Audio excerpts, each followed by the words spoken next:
Hola, ¿cómo están? Bienvenidos a mi canal. Hoy estamos con un docente, investigador y bioquímico, ¿sí? Él es docente de la Universidad Nacional de Cuyo, Sebastián García, y vamos a tratar diferentes temas relacionados específicamente con la neurociencia.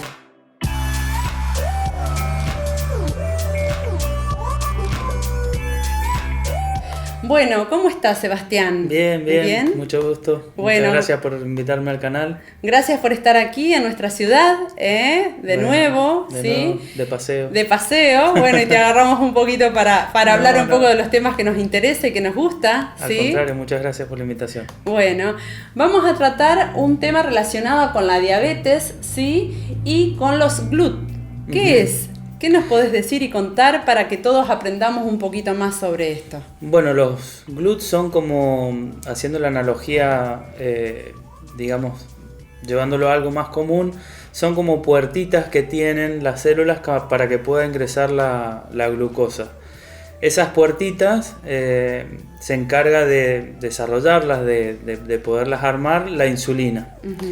Entonces, mientras tenemos más problemas para poder abrir esas puertitas y que ingrese la glucosa, la insulina tiene que reaccionar a elevarse cada vez más para poder compensar eso. Recordemos que la glucosa es el alimento primordial de la célula para poder desarrollar todo su metabolismo.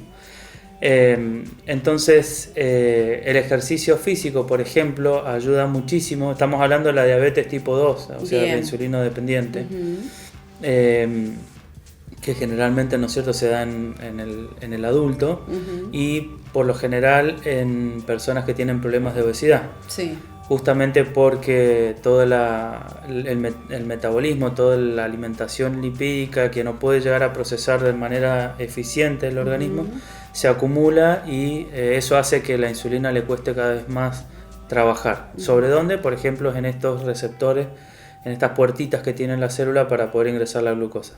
El ejercicio físico, por ejemplo, es una opción fisiológica, o sea, no llegando a la parte farmacológica, que por supuesto que también existe, pero con el ejercicio físico, por ejemplo, una caminata de 20-30 minutos, yo estimulo de manera fisiológica a que abra muchas de esas puertitas en la célula y pueda ingresar la glucosa. Al ingresar la glucosa, la insulina no tiene que trabajar tanto ni elevarse en concentraciones que pueden ser perjudiciales, incluso hasta que ya el páncreas, que es el órgano que la sintetiza, la puede dejar de hacerlo y ya tenemos que recurrir a la parte farmacológica. Está, qué bueno, qué interesante esto que nos estás contando. Es decir, que el diabético necesita sí o sí hacer actividad física para estas puertitas que decís vos, que son los receptores, ¿sí? Que es el GLUT que hablábamos al principio, se puedan abrir adecuadamente, ¿sí? Y puedan metabolizar mejor la insulina en aquel paciente diabético que tiene algunos inconvenientes para poder metabolizar adecuadamente esta insulina. Exacto. Entonces, el paciente diabético, no solamente el diabético, todos tenemos que hacer actividad física. Tal cual. Pero específicamente en esta patología, qué importante y saber desde dónde es fundamental la actividad física para ayudar a que la insulina ¿sí? Se encuentre en sus valores normales y no lleguemos a una hiperglucemia, es decir, cuando el azúcar en sangre se nos eleva más de lo normal. Y después íbamos a hablar de otro tema importante que tenía que ver, cuando estuvimos organizando un poquitito al principio, él nos contaba algo muy interesante del pescado, que por qué es tan importante el pescado para nuestra alimentación, pero hablando un poco de la historia, ¿sí? Exacto, a ver, ¿cómo es esta historia? Algo muy curioso que estudiamos en la universidad es un poco la evolución del cerebro a nivel histórico, a nivel evolutivo, ancestralmente. El volumen que teníamos de cerebro no es el mismo del que tenemos hoy. Entonces se cree, por estudios que se han ido haciendo antropológicos, que al cambiar las costumbres de aquella especie en ese momento, empezar a ser más nómade, empezar a trasladarse y a aventurarse, digamos, a otro tipo de alimentación. Por ejemplo, cuando empezaron a alimentarse de pescados, de peces de río, Son los peces azules, o de mar también, obviamente, pero los peces azules en definitiva son estos que tienen los llamados ácidos grasos esenciales, omega 3, omega 6, omega 9, que seguramente tu audiencia... Recomendamos todos que consumamos en realidad este tipo de aceites, ¿sí? Que nos los va a dar los pescados básicamente. Básicamente los pescados. Y se cree que ese tipo de alimentación, ese cambio de alimentación fue lo que disparó, por así decirlo, el incremento en las cantidades de neuronas del cerebro y principalmente de una zona del cerebro que se llama lóbulo frontal, que es el que tenemos justamente adelante, que es dentro de la estructura del cerebro lo que más humano nos hace.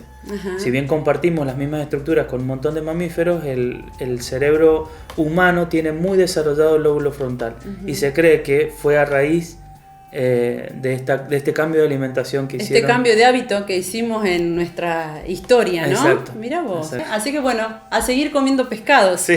Y nosotros los pampeámonos a tratar de comer más, porque al ser un lugar donde no tenemos accesibilidad, ¿sí?, al pescado fácilmente, se nos dificulta mucho, se encarece mucho, pero bueno, veamos opciones para incorporar este alimento tan nutricionalmente fundamental en nuestras guías alimentarias y en la comida de todos los días. Tal cual. Así que bueno, Tal cual. Muchas gracias, Sebastián, muchísimas gracias por haber venido. No sé si nos querés contar algo más interesante desde tu profesión y de lo que vos estás investigando, que esté relacionado con la alimentación y nutrición. Sí, o sea, yo estoy dando clases en la Universidad Nacional de Cuyo, específicamente de farmacología. Pero como en Casa de Herrero muchas veces cuchillo de palo, todos los fármacos, ¿no es cierto?, son principios activos y los alimentos también lo son. Lo que pasa es que los alimentos ya de por sí, cualquier exceso es malo, ¿no es cierto? Sí, pero en el caso de los fármacos es mucho más peligroso porque hay muchos más efectos adversos que nosotros podríamos sustituir por una buena alimentación, por ejemplo. Lo que decíamos recién, con un poco de ejercicio y una alimentación balanceada, yo puedo llegar a prevenir que ese paciente diabético termine en un esquema de medicación.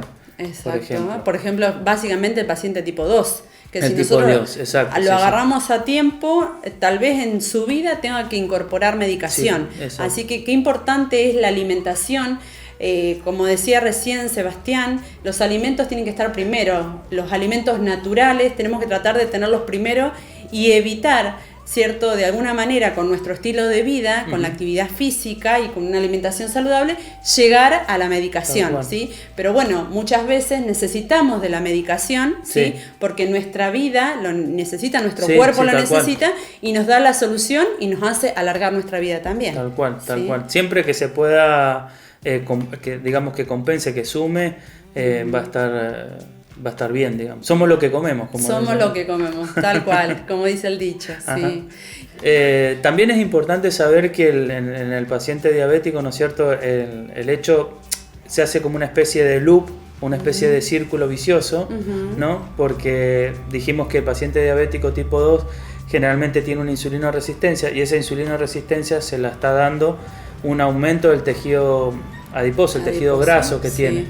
Y a su vez, al tener la dificultad la insulina para poder ejercer su acción, el organismo reacciona incrementando los niveles de insulina. Y para colmo, la insulina es una hormona anabólica, o sea que va a ir a estimular todavía más la síntesis de lípidos, entre otros, ¿no? de estas grasas. Entonces es como que se hace un círculo vicioso.